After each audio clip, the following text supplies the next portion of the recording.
School of IT, Oro University, would like to welcome you all for the webinar on cybersecurity. Today we have an eminent speaker, Dr. Ashu Sharma.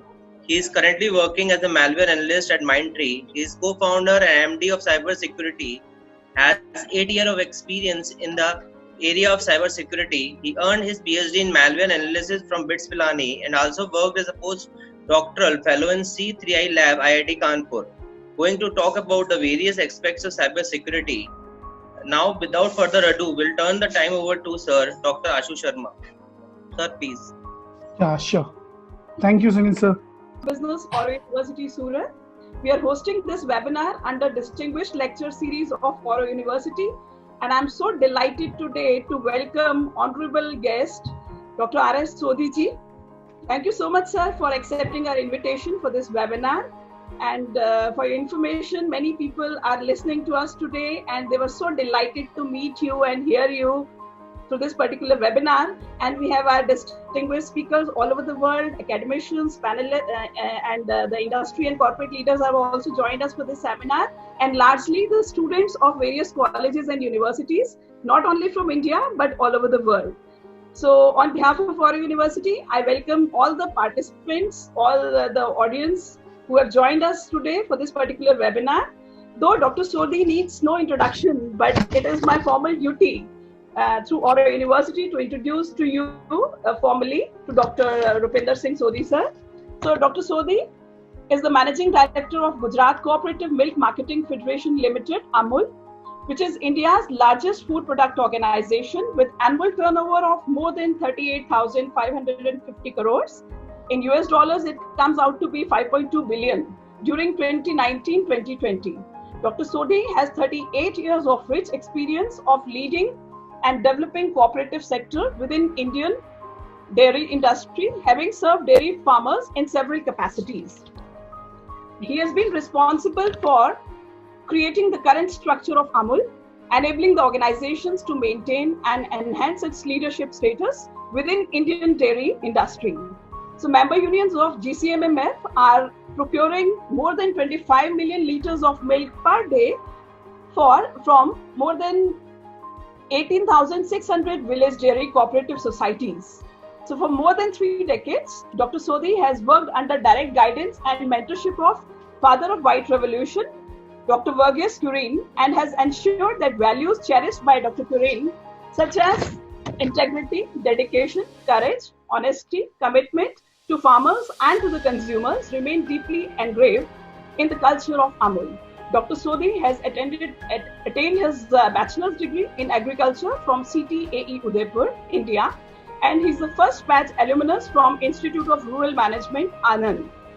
And sir, we are so delighted to host you for this particular webinar, and without wasting any time anymore, I think let us stick directly to the topic of this particular webinar, which has been defined under your able guidance on AMUL's supply chain management during COVID-19 crisis. And I'm sure the whole world is, actually struggling hard with COVID-19. And we never imagined and dreamt of that 2020 will start with, the storyline of 2020 will start with such a pandemic. So it's over to you, sir, about AMUL's supply chain management. Yeah. Thank you, Dr. Monica Suriji. Thank you, Rohit, and thank you all the participants for giving this opportunity to share with you the AMUL's supply chain and how during this COVID, the importance of supply chain has been realized by everybody, by the stakeholders. We have been talking about a lot of other things, technology, but I think how supply chain has become most important and the efficient part in the whole business. This has emerged during this COVID. Well, you see, when you talk about AMUL or the dairy, actually it is a part of food. If you now look back, or you just look what everybody who is sitting here or watching this a whole day at our home, mostly who are under lockdown, the one topic which is most talked and the one topic on which everybody can participate everybody has got some ideas, and everybody cannot survive without is the food. Right from morning to night, everybody say कि खाने में क्या है, what to cook, what not to cook, what is at home, what to purchase, what is not available, what is good for you during this COVID, what is the product food which will give you more immunity, and lot of creativity is coming in food making, food serving, and other things. So and please imagine, India is a country of 1.35 billion people. We are talking about the COVID warriors like no doubt doctors, nurses, our administration people, the policemen standing on the rail. They have done exceptionally good job. But please try to understand, if we would have been secured on food, what would be the opposition? There would have been riots, whatever thing is. If you would have been getting food sitting at home to eat morning to evening, nobody would have stayed at home. So I feel the credit for this goes to the millions and millions of Indian farmers who have ensured that we continue to get our fruits, our vegetable, our milk, our cereals, everything without any disruption, without any hefty increase in prices. I mean, more or less same prices. We are getting all our products. We want fresh, we want poultry, everything is coming. And I think Indian farmers are also a true warrior, and they have provided us in spite of all the difficulties they are facing.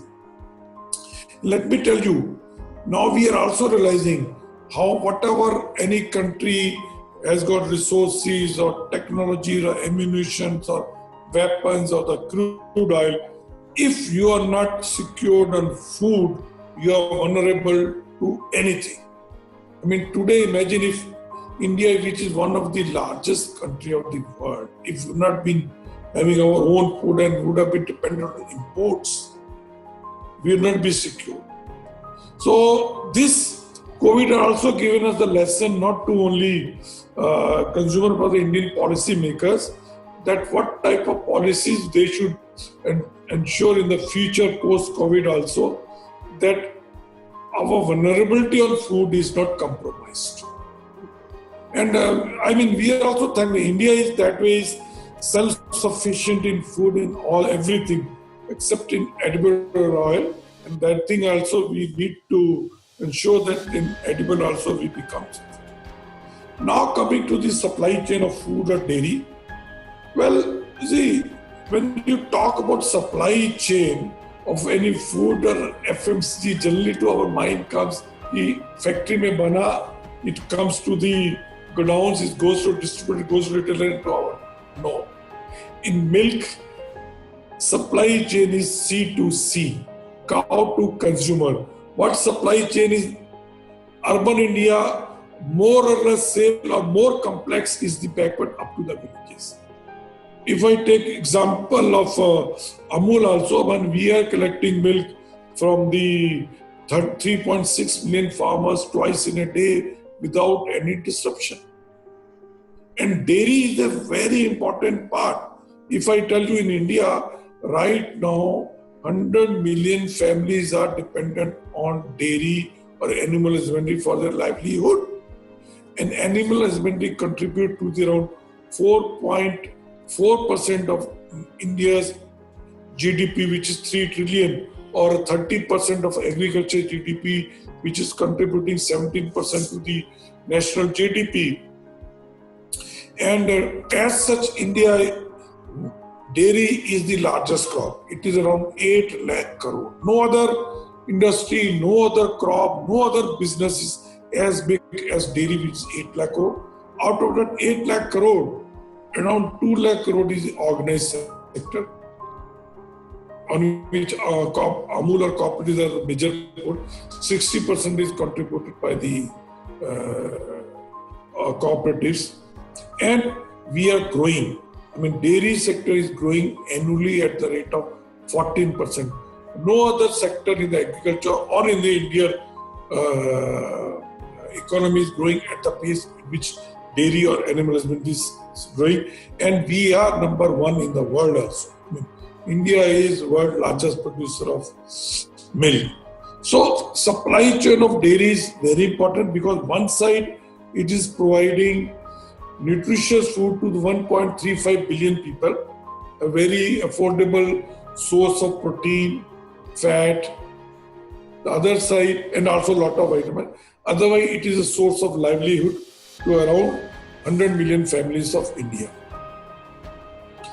So now I come to the specific supply chain of Amul. I mean, how we are able to not only maintain it, but also to ensure that it is becoming very vibrant and also works at speed, especially during the COVID when the farmers are looking for the social livelihood and consumers looking for the food or the nutrition. So Amul supply chain starts with 36 lakh or 3.6 million farmers family mainly in Gujarat and about 500,000 families outside Gujarat like Maharashtra or West Bengal or Rajasthan or Haryana or UP or Punjab or MP from where we procure around 20% of our milk. Today also we are getting around 26 million liters of milk per day, although it is in summer. And this milk which we collect on 36 lakh farmers is collected at 18,500 milk collection center in the villages of Gujarat and other parts. And this milk is collected through 5,000 rolled milk tankers every day. It is going to 82 dairy plants and around 400 chilling stations. And after processing of this milk and converting to pasteurized milk or various dairy products, milk is going to the 1,000 cities of India, and other dairy products are going to all over India, to about 1 million shops through our 10,000 distributors and 65 depots. So this is the supply chain. One side, billion consumer, other side 3.6 million farmers. And this whole supply chain is maintained by around, I can say 1 lakh supply chain partners. When I say supply chain partner means our transporters, our C&F, our distributors, etc. At any given time, 1 lakh people are involved and they have worked throughout the COVID without any disruption. And there are around 50,000 vehicles, 5,000 road milk tankers, then 10,000 milk vans, 10,000 transporter, and 20,000 distributors, so around 50,000 vehicles. So what was the major job is that when this lockdown was announced on 25th, how to ensure that this supply chain works. Fortunately, because milk is such a product, you can't stop even for 1 minute. Newspaper, if it doesn't come for 5 days, that is okay. Even the first time in my life, we should give example that milk industry like newspaper or the Indian Railways, which will never stop, be holiday or any festival. And now newspaper don't come on 5 days, Dussehra, Diwali or some other important days, Holi, etc. But Indian Railways never stopped, but that also stopped. During last 1 month, trains are stopped. But what has not stopped is the milk. Because milk is like a flowing pipeline. You can't tell your cows and buffaloes, Bhaiya, don't give milk today, 2 days a lockdown. So twice in a day you have to. So we could not stop our supply chain of milk for a single minute.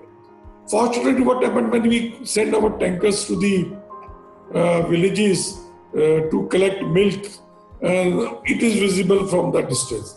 And day one, everybody was knowing that milk is an essential product. So nobody practically stopped. No doubt, problem was there that drivers and cleaners who are coming how to ensure that they could reach to their tanker. For that, the 1 or 2 day difficulty was there, but later on we could organize passes, etc. for local administration. The same is when these tankers are going to the villages, we have to ensure that they are sanitized, safety. So all tankers are sanitized. After milk collection from the village, when they come back, they are also again sanitized before entering the dairy plant. All the workforce which is coming to the dairy plant, their thermal screening is done. They have to walk through a sanitized tunnel. They have to wear masks. Similarly, in the villages also, on 17th of March, we started educating them what type of precautionary measure or health measure or safety measure our 3.6 million farmers have to take. So they have to maintain the social distancing when they come to the village to give the milk. And then also they have to hand wash and wearing the mask, etc. So that was done. And then major problem came when we have to dispatch this milk to the various markets like Delhi, Bombay, Calcutta, and within Gujarat. Within Gujarat was not a much problem. But other states took some time to understand that milk is essential. I know that we have to call various collectors, various chief secretaries when the problem came. But let me tell you, dairy is such an industry. When the 25th lockdown announced, before we approached the administration approached us. I know on 25th of March, I got calls from the Ministry of Home Affairs, Delhi, the chief secretaries of Gujarat, other states, chief minister offices of various states, and everybody advising them, requesting us that we must ensure uninterrupted procurement of milk and distribution of milk in the various. And they told us, if you got any problem, please tell us. No doubt problems came a little bit, but once you make a call to the concerned collector, SP, within few minutes problem used to be sorted out. So we ensured that milk is collected, packed, and it is reached. Then the first thing which we did that because all these supply chain members are coming, so we announced incentives to everybody. I mean the transporters, the labor, our workforce, our people are working in the warehouses. So they have got some incentive. Most of the people also started working from home. Those like people who are doing invoicing or accounting, they can work.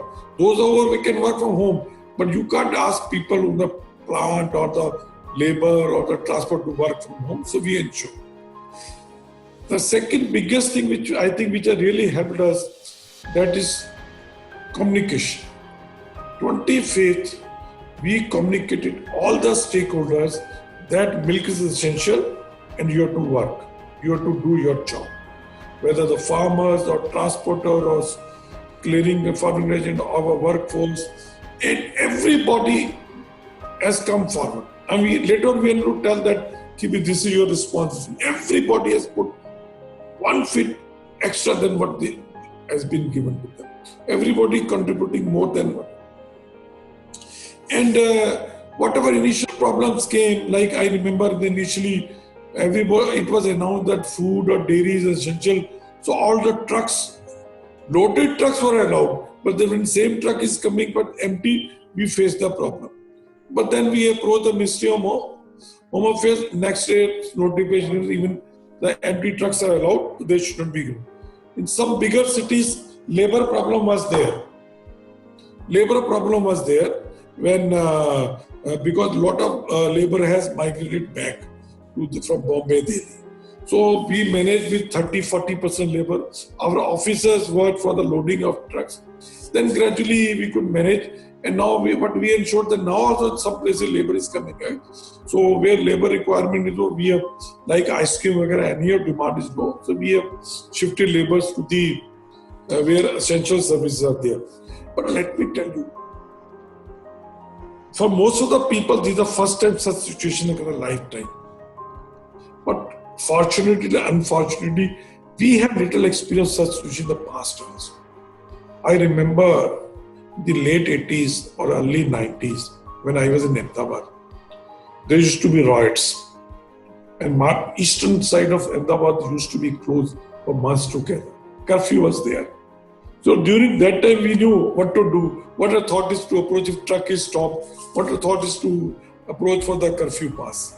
And I remember I used to put up a small placard on my windscreen of my old Fiat car, that Amul Milk Essential, and nobody used to even stop and ask anything.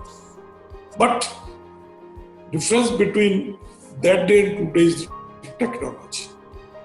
Technology. I mean, I remember that time no computers were there, no mobile, even phone was also not there. Only one phone in the office and one at my residence. And I used to take my car to my other employees, my other colleagues, bring them in car to the office, because invoicing was done manually, banking was done manually. But now you see the technology. I mean, all our 18,500 milk collection centers, automatic milk collection. So, spur of the moment, every minute we knew that which village, if milk is coming less, or which farmer is not giving milk, what is the problem, so how to sort it out. So that similarly, each truck has got GPS. So if my milk tankers were stopped at the Goa border, here are 6 tankers are stopped at the Goa border. So I had to call up the district magistrate, DMO of the North Goa, or the SP, or the chief secretary that Goa is not allowing our road. Within half an hour, problem solved. Same problem we faced in Punjab. Initial trucks were not going GPS, we could know, and we had to talk to the relevant authorities. Then same now technology distribution management system is there. We immediately because which distributor is open, what routes he is servicing, what retailer butter is not serviced or milk is not serviced, because up to the retailer end it is fully integrated SAP system. And also besides this, problem were there, but gradually we found that everything settled. Now, question is coming, okay, what is the current situation and how market is being? It was unexpected. When the lockdown was announced, we saw first 3-4 days, demand for fresh milk increased by 15 to 20%. People were doing panic buying, ye kuch milega nahi. Same is true for our most of the other product, butter, ghee, etc. But on 4th day, only fresh milk, demand declined by 30%.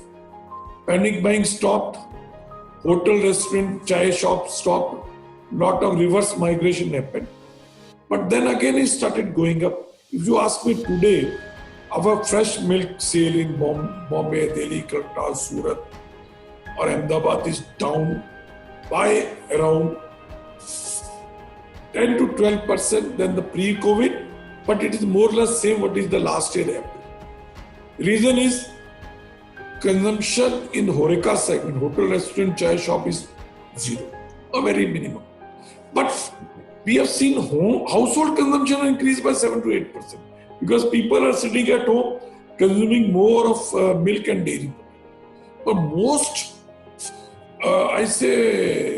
astonishment or most happy thing for us is the consumption of dairy products. Ghee, butter, cheese, paneer has increased by 20 to 50%. Tetra Pak increased by 50%.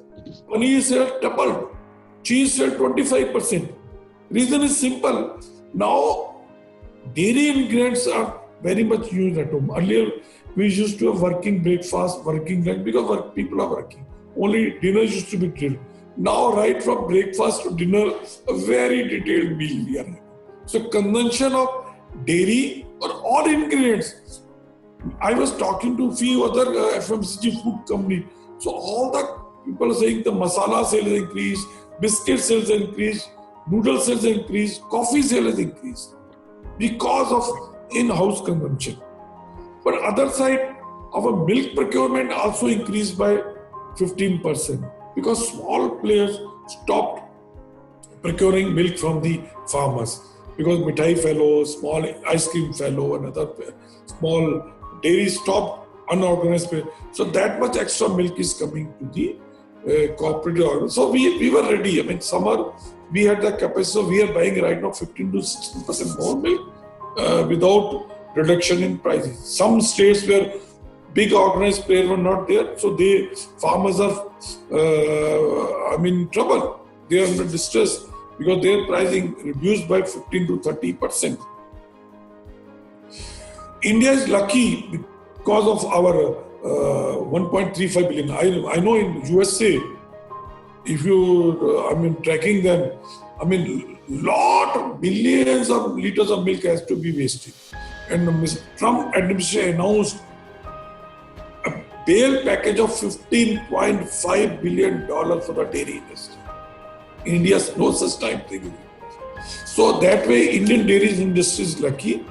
And for the transportation also, right now, we are using railway up to the maximum. 60% is by road, 40% is going by rail. So compared to other perishable industry like poultry or fruits and vegetables, which has suffered maximum, because farmers are producing it, there are no linkage to the markets.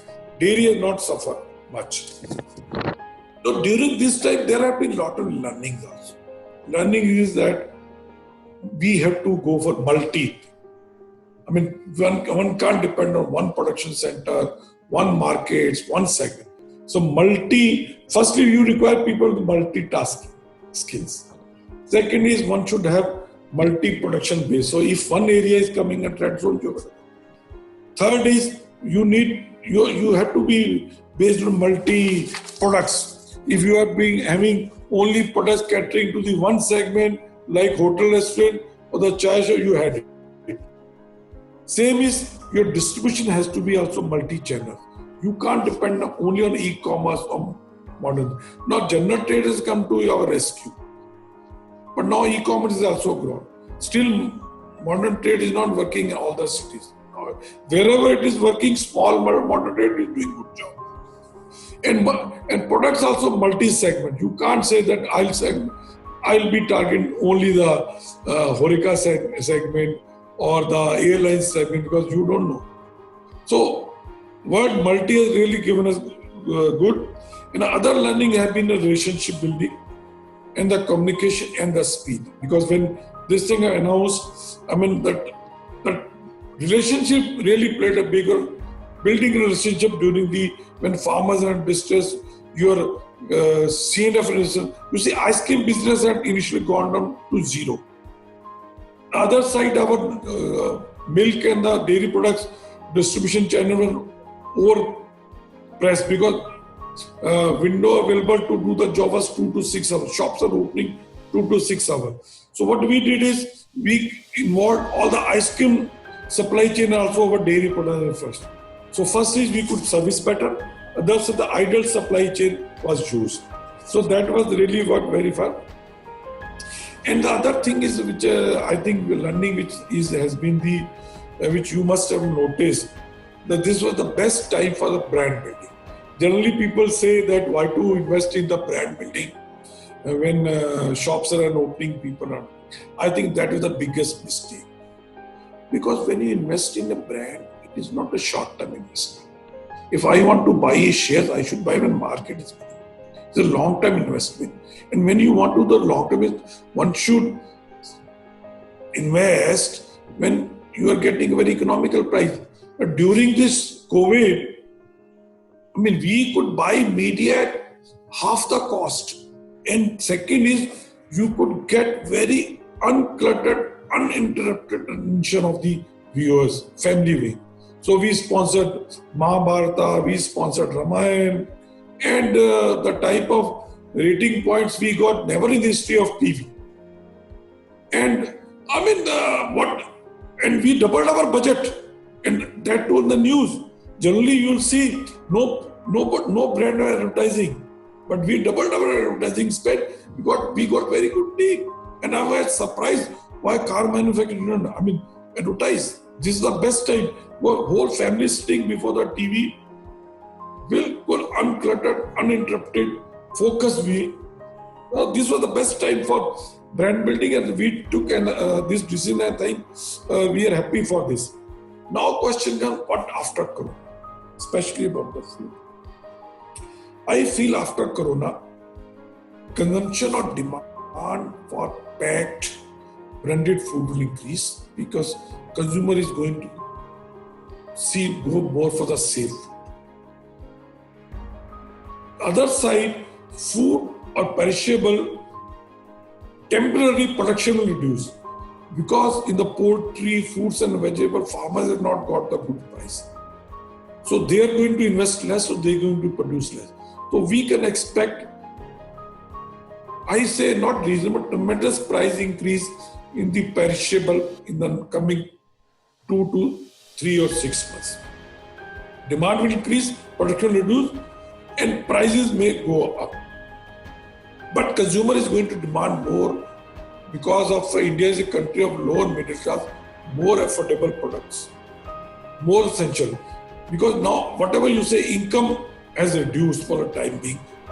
So it is going to, people are going to buy essential more. High-end luxury product demand will reduce, but affordable middle class products, especially food, will increase, and there will be demand for immunity-based product. So I think this is a golden opportunity for Indian manufacturer, Indian MSB to come out with the products which can really satisfy this affordability and lower middle class, and branded food products demand is going. And overall, I think our learnings for this or discoveries have been key. This was the time to earn the blind trust of all the stakeholders. I mean, if you really, whether it's farmers or transporter or distributor or dealer or consumer, you provide them service, you are going to win. Second, it was a time for relationship.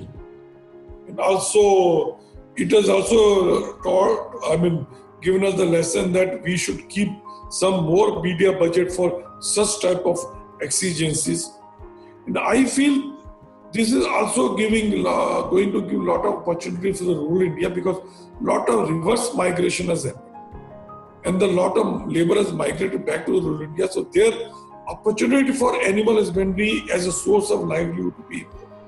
So this is also time for the policy makers to invest more in animal husbandry for the rural India. I think with these inputs, I like to stop here, and I like to welcome if some people have got the question answers, because I like to finish this at latest by 6:20 because I have got another international board meeting, so I have to attend that. Yeah. Thank you, sir. So I have compiled few common questions that has been raised in Q&A over here. One important question coming out from the side of students and young budding professionals about their jobs and internships in future, because we have seen that there's a lot of restlessness amongst the students and professionals with respect to their job securities and the placements and internships. So how do you see this scenario as for any kind of background of students, be it agro-business, marketing, supply chain professionals? So what is your lookout on this, sir? Yeah.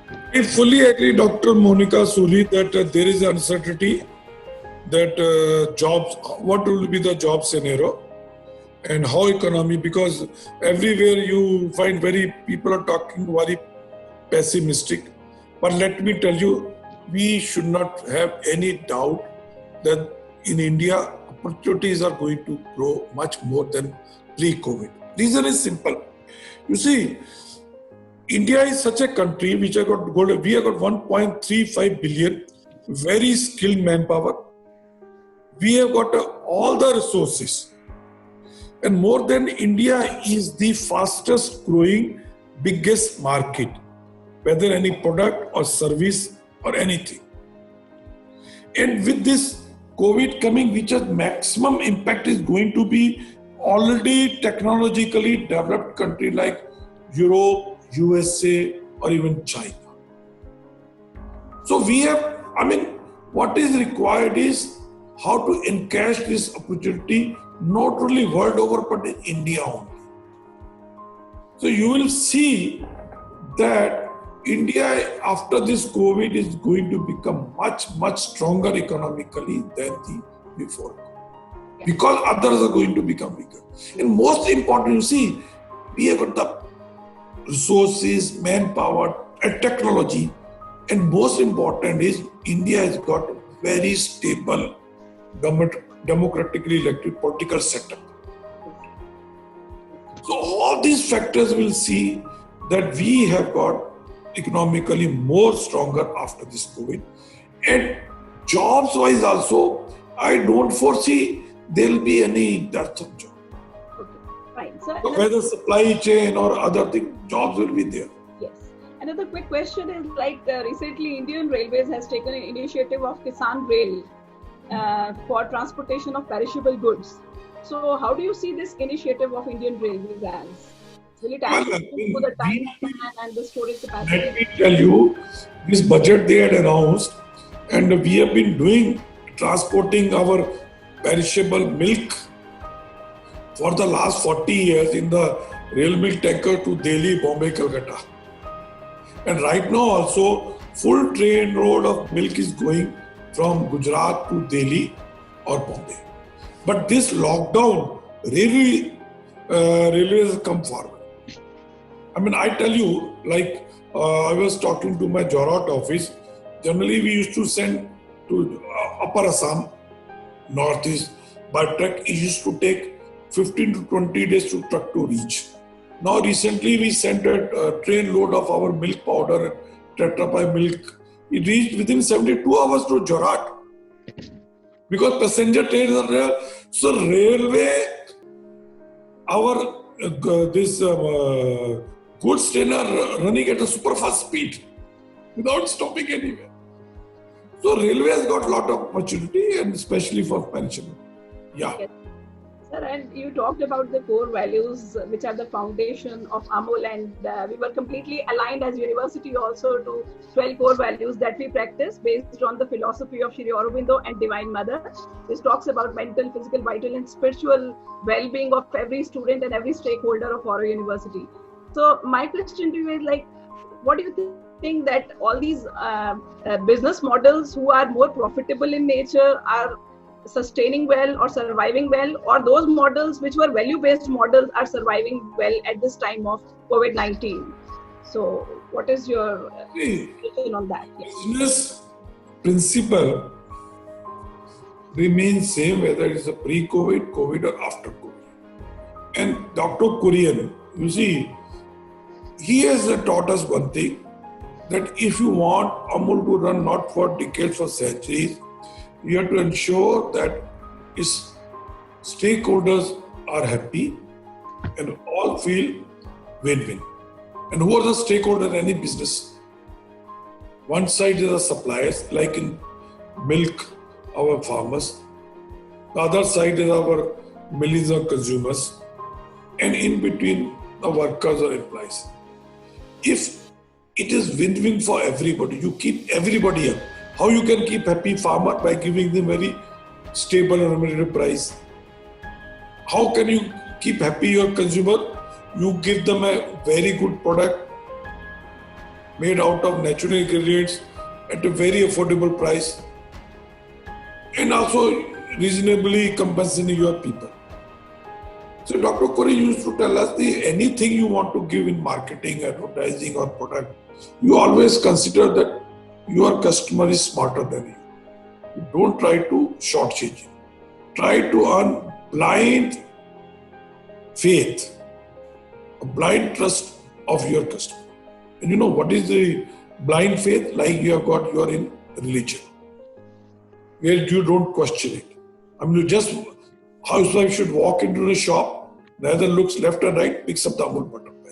So that has come, that doesn't come by advertising or by saying, I'm a consumer, announcing that I'm a consumer friendly company or brand on the internet. That comes over a period of experience.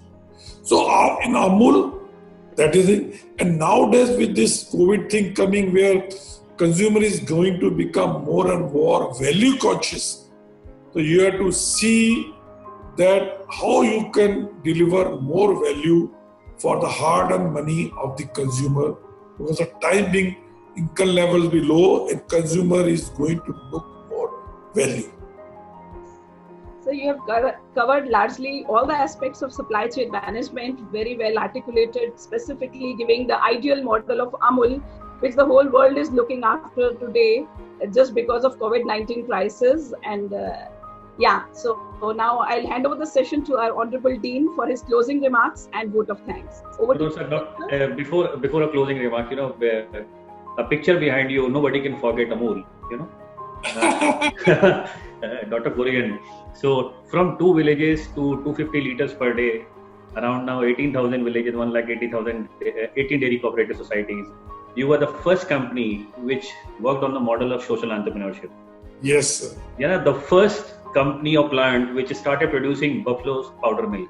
Yes. The world largest agriculture dairy cooperative program which the Amul has started.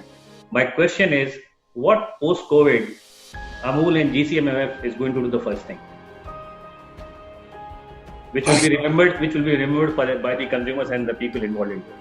I think what we are now working now is post-COVID is coming out with a few products which are immunity booster, like we have launched Haldi Doodh. Exactly. Yeah. So such type. Second thing is, I think we have to see how to make our supply chain more further efficient and how to take care of such eventuality also in the future. Roadmap has to be ready. And I think whatever on path we are continuing to ensure we continue on these things.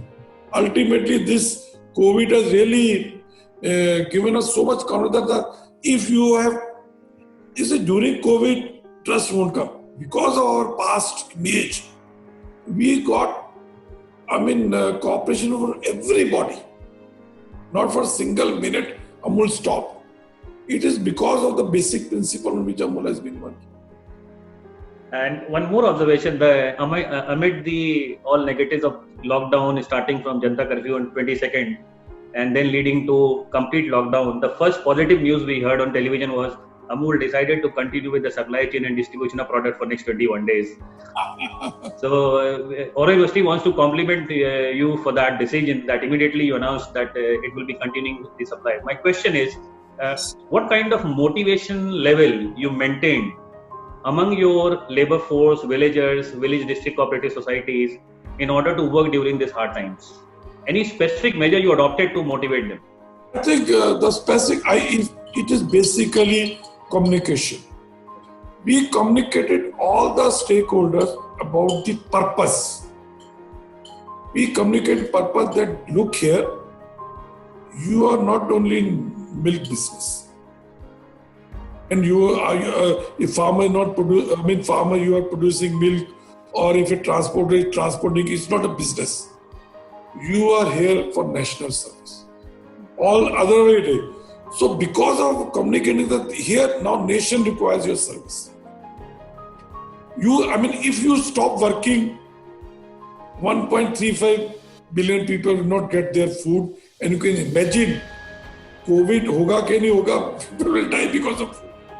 So that is, I think, because of our communication to every partner, stakeholders, everybody has given their best. Even in administration, we never expected how much everybody has contributed. I think that major reason has been our communication about the purpose of their contribution or their role in the whole supply chain. Okay. And one important lesson you learned from your value chain? The lesson is basically... Or you want to improve, in future you want to see that, okay, fine, it can become more effective. I think one lesson is how to ensure that you can also work from the remote.